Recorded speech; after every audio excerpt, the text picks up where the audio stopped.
As parents, we all unfortunately know what it's like to not get enough sleep. We feel moody, easily agitated, our brains just don't work right. Plus, we know how little sleep can take a big toll on our lives physically over time as well.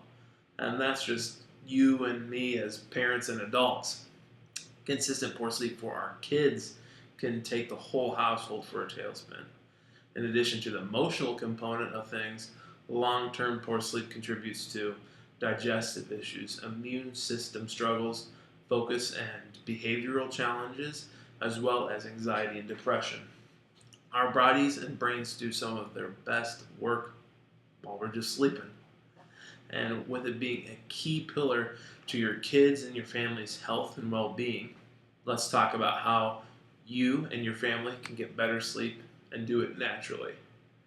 This video is for the moms and dads who are looking for answers and solutions to why is it hard to get their kid to bed, and why is it hard for them to stay asleep at night, or heck, maybe you want your kid to sleep longer at night, which who doesn't?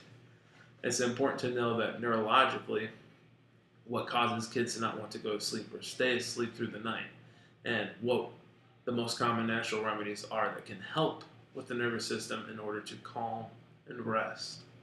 And please, please, if you know any moms, dads, parents struggling with these issues, share them this. I know it'll help them and it'll give them a new shared hope. The factors that really prevent children from sleeping are most commonly rooted in the brain and body connection. So our nervous system, which controls every function in our body. Too much stimulation along with high stress and anxiety, it signals the brain to not want to turn off. And if kids have stimulants right before bed like caffeine, sugar, they aren't going to want to fall asleep easily, and their quality of sleep will be compromised as well. Even our phone affects our melatonin levels. The screens that we're looking at every day affect the melatonin levels, which affects our sleep.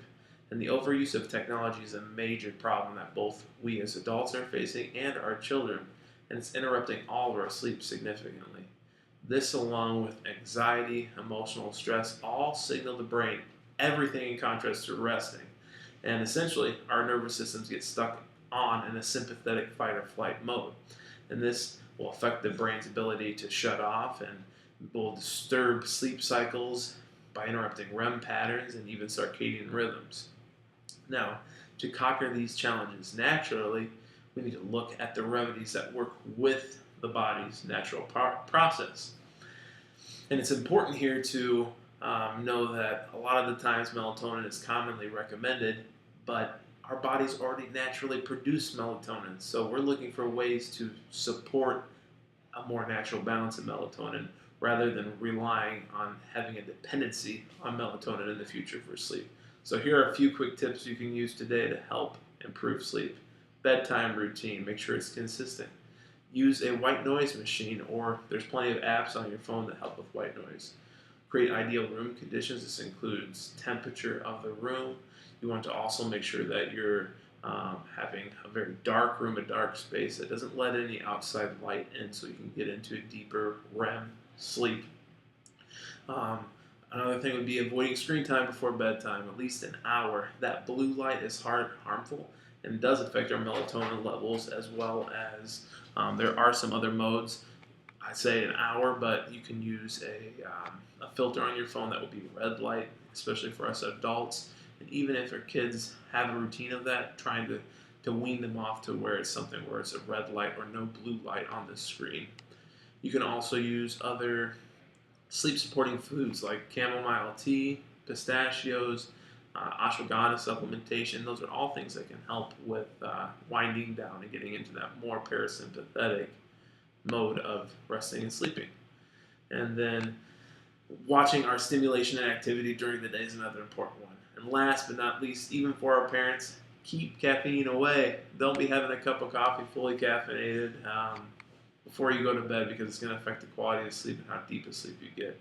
Now, if you've tried all these natural remedies at home and your kids are still struggling with sleep, it's time to give Pediatric Chiropractic a try.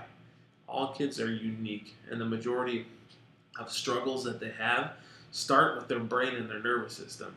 And our clinical process here at Pinnacle is really finding out the cause, where and how the stressors are affecting sleep.